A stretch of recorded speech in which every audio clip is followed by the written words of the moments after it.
These astronauts went to investigate a spaceship but found 3 human bodies. They bring the bodies back to Earth, but they turn out to be deadly vampires. In August 1985, a spacecraft named HMS Churchill went to space to investigate a comet flying nearby Earth. The Churchill is equipped with the latest technology that allows it to create artificial gravity. As the astronaut team reaches near the comet, they get unexpectedly strong signals. Their leader, Commander Carlson, orders the team to keep sending updates to their base on Earth. But it's impossible. The strong comet rays have blocked all the connections. Carlson wants to explore the comet from inside because he will never get another chance. The comet will not get this close for the next 76 years. Carlson takes a few astronauts with him and gets inside the comet. It feels like they are traveling inside a human artery that's beating continuously. After getting a little deeper, they find bodies of giant bat-like creatures. There are thousands of them, but all are dead and dried out. Carlson orders his team to collect one of the dead bodies so they can take it back for investigation. Suddenly, they see a glowing opening, and Carlson is drawn towards it uncontrollably. The team follows him, and they find 3 human bodies perfectly preserved. The team gets ready to go back to their ship along with the preserved bodies, but suddenly, they lose all signals. 30 days have passed, but the Earth base hasn't received any updates. They finally send a rescue team led by Dr. Bukovsky to bring Churchill. But all of the astronauts are found dead. The spaceship is partially burned, so the rescue team assumes that the astronauts died in a fire.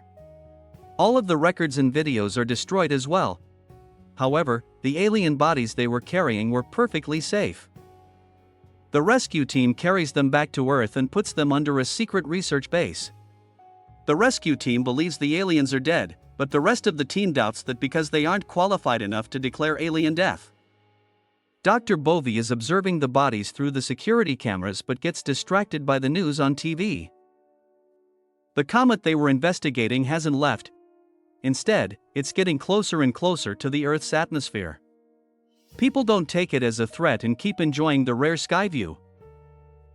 While Dr. Bukovsky is distracted, a guard enters the room where the female alien is kept. He feels a strong attraction and gets near the alien. Suddenly, the alien wakes up and pulls the guard closer to her.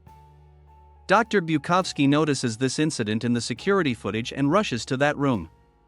The alien sucks out life from the guard, and he turns into a mummy. The alien also tries to lure Dr. Bovey, but the lead medical expert, Dr. Fellet, reaches there along with the security team. Dr. Bukovsky is safe, but the alien has escaped the room. Dr. Fellet immediately alerts all the security checkpoints and asks them to look for the naked female alien. It's easy to spot her because of her exceptional beauty. Some of the security guards assume it's a joke, but what they see next leaves them speechless. The alien is calmly walking down the stairs. The security informs Dr. Fellet and shares the alien's location. One of the security guards asks her to stop, but she doesn't respond. After gathering a little courage, the guard gets closer to the girl, but she throws electric rays to defend herself. Once she kicks away all the guards, the alien quietly walks out of the building. An announcement is made to warn everyone so they don't get near the girl. The scientists are still unsure of her abilities. After a while, the leading officer of the secret agency, Colonel Kane, arrives to investigate this matter. He asks the staff to keep this incident secret from the public until further investigation. Afterward, he requests Dr. Bukovsky to explain everything he has witnessed. However, Dr. Bukovsky is unable to describe his experience. The alien had a weirdly powerful attraction that made Dr. Bukovsky completely lose control. Moreover, she looked and talked like a human. Kane asks about Churchill and gets to know that the tapes weren't actually destroyed, they were erased. The escape pod of the spacecraft was also missing. One of the astronauts escaped, but no one knows where he is. After hearing all the details, Kane wonders how the aliens survived when all the astronauts were killed in the fire. Dr. Bukovsky has also investigated the cases in which the aliens were kept. The cases aren't made of anything physical, it seems like something like an electric field is protecting everything inside it. Kane wants to know about the other two aliens, but Dr. Bukovsky excuses himself because he's not feeling well. However, Dr. Fellet has a lot to share. His major is in biochemistry, but he has a keen interest in studying death and the afterlife. Dr. Fellet believes that a life force is conserved in all living and dead beings. The alien must have drained life force partially from Bukovsky and totally from the guard. It's similar to a vampire that drains blood from a body. Kane wants to investigate the other two aliens, so they head to the other department. The aliens seem to be sleeping peacefully, but all of a sudden, they break out of their room. The security guards get scared and shoot the aliens, but the bullets have no effect. One of the security guards pulls out a grenade and blasts the whole facility. When Dr. Fellet and Kane arrive, there is nothing left to see or investigate now. All they have is the guard killed by the female alien. It's been 2 hours since his death, and the doctors are preparing for the autopsy. Suddenly, the guard opens his eyes and stares at the doctor. The doctor loses his senses and gets drawn closer to the guard. He sucks out the doctor's life force and turns him into a mummy, while the guard himself becomes healthy again. Dr. Fallida reaches there and asks the doctors to isolate the guard. He didn't expect the alien powers to be contagious like this. Maybe there's a pattern. Dr. Fallida asks the assistant to find the remains of the two male aliens and put them under observation as well. After a while, they receive a call that informs them about a dead body of a girl. It can be the alien they are looking for. Kane and Dr. Fallida immediately reach the crime scene, but it's a different girl. However, her condition clearly indicates that she was also attacked by the alien. The dead body was found by two boys who saw the female alien as well but didn't catch where she went after killing the girl. Dr. Fallida brings the dead body to their research center and goes to check on the infected guard along with Kane. Surprisingly, the guard is in the same mummy condition again. The Home Secretary, Sir Percy, has concluded that once a man becomes the alien's victim, he needs a constant supply of energy every 2 hours. If they don't get it, they explode and die. The same thing is going to happen to the girl attacked by the alien. Sir Percy's theory is proven correct when the girl wakes up right after 2 hours of her death and explodes when she doesn't get an energy source. After a few hours, the research team receives an important call that changes the direction of their investigation. The missing escape pod of the Churchill is finally located, and luckily, Commander Carlson is found alive in the pod. He's really tired, but Kane wants to meet him right away. They welcome Carlson to the research center and briefly explain what they are going through. They want Carlson to recall each and every detail of his space journey. Carlson and his team had succeeded in bringing the alien bodies to their spaceship. Afterward, all of them started feeling dizzy and low on energy. Carlson wanted to return to Earth as soon as possible, but one of the crew members destroyed the communication devices. Moreover, he refused to accept his deed because he did everything in his sleep. The next day, he mysteriously died. One by one, the rest of the crew started to die. Carlson knew it was happening because of the aliens, so he decided not to take them back to Earth. He put the spacecraft on fire and got into the escape pod. The thing that bothers him is the urge to stay near the female alien. She killed his friends, but Carlson kept getting attracted to her. Dr. Fallida asks him to get some rest before they continue this conversation. Kane doubts Carlson's story and keeps an eye on him through a CCTV camera. After a while, Dr. Bukovsky arrives to inform Kane about an unusual object that is emerging from the comet. It is heading towards Earth and will reach here in less than 2 days. Dr. Bukovsky also received a call from the Prime Minister, who wants to meet them to get answers. Kane doesn't respond because he's busy observing Carlson. He's having a nightmare in which he sees the female alien. She calls him closer and starts taking away his life force. Carlson wakes up screaming in fear. Dr. Fallida and Kane immediately reach his room and help him calm down, saying that it's just a dream. Carlson refuses to accept this because he believes that the alien can visit him through his mind. She has some kind of mental contact with him and drains his energy. Other doctors reach there as well and suggest that they should try hypnotizing Carlson to get out his deeper thoughts. Carlson gives them permission, and the hypnotism starts. Once he goes to sleep, Carlson tells the doctors that he can see the alien. Their minds seem to be connected, and they can see through each other's eyes. Carlson can't recognize the place, but the alien is having a different appearance. She's inside a new body and looking for a man to drain his energy. She notices a car driver and asks him for a ride. The driver agrees, and they start driving somewhere. The alien doesn't intend to kill this man because she will get caught since her real body is somewhere else. She just wants to draw some energy from the man. Suddenly, Carlson also connects with the mind of the girl whose body is being used by the alien. The girl's name is Ellen.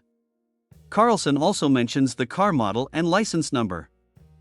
Afterward, he panics and wakes up.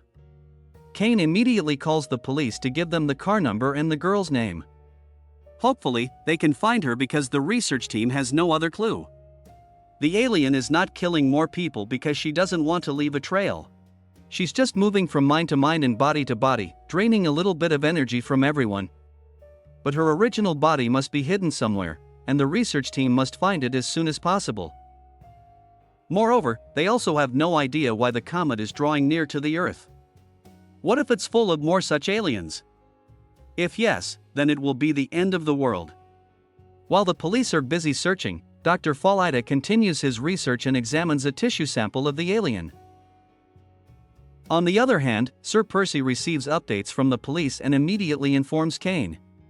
The car driver is found, but he's too exhausted to speak.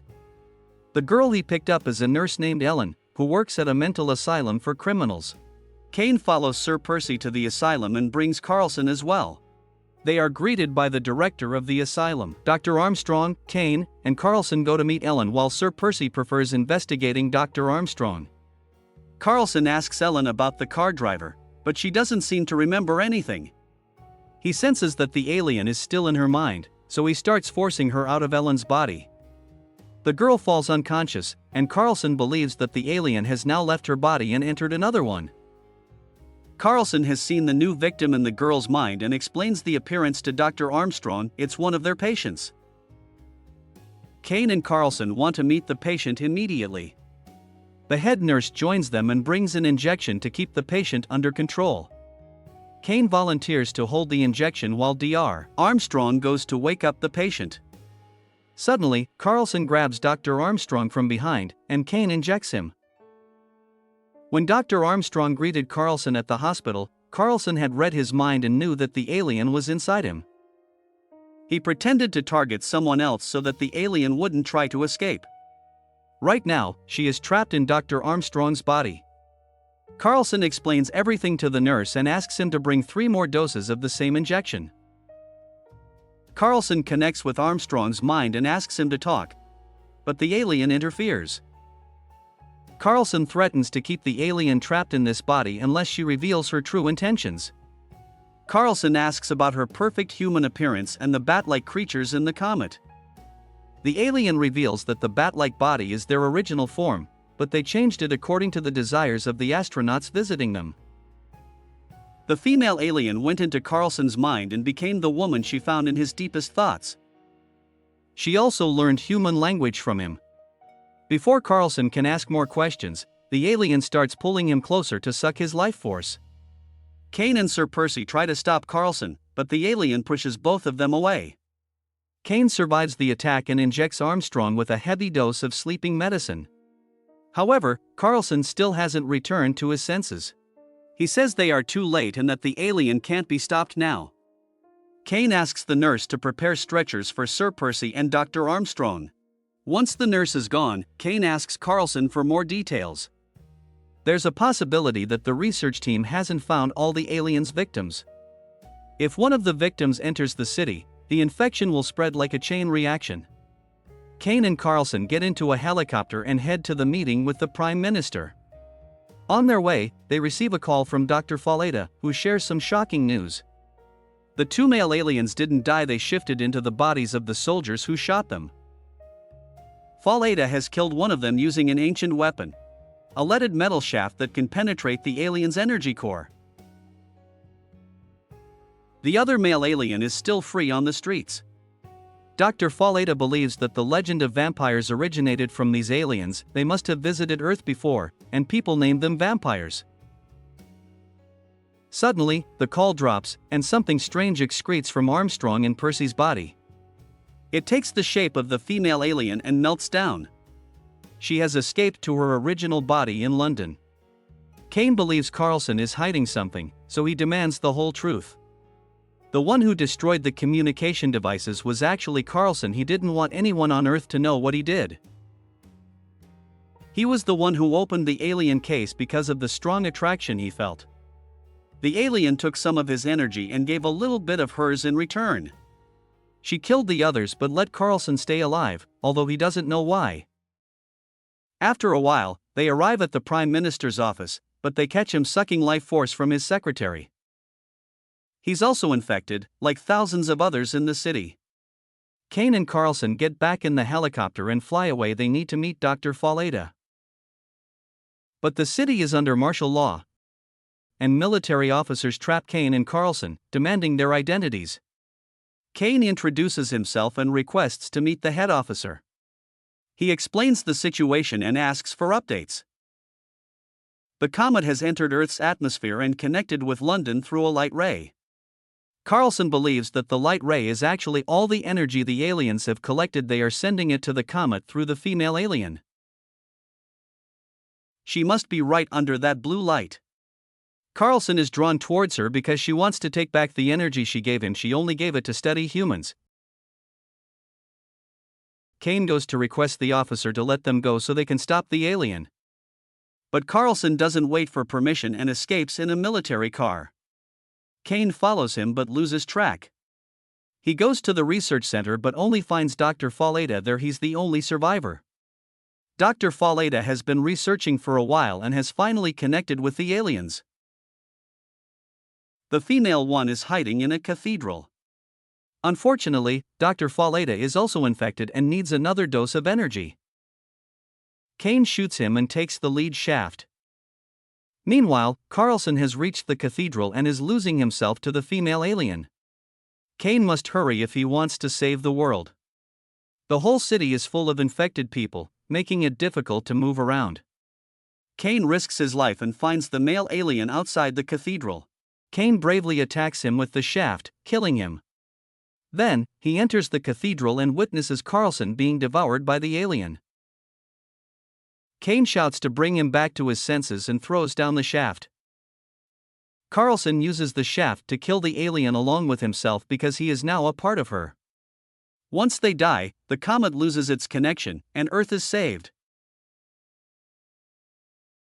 Thus, we reach the end of this film. Thanks for watching. You can like this video to support us. Don't forget to subscribe for more content. See you in the next video. Goodbye.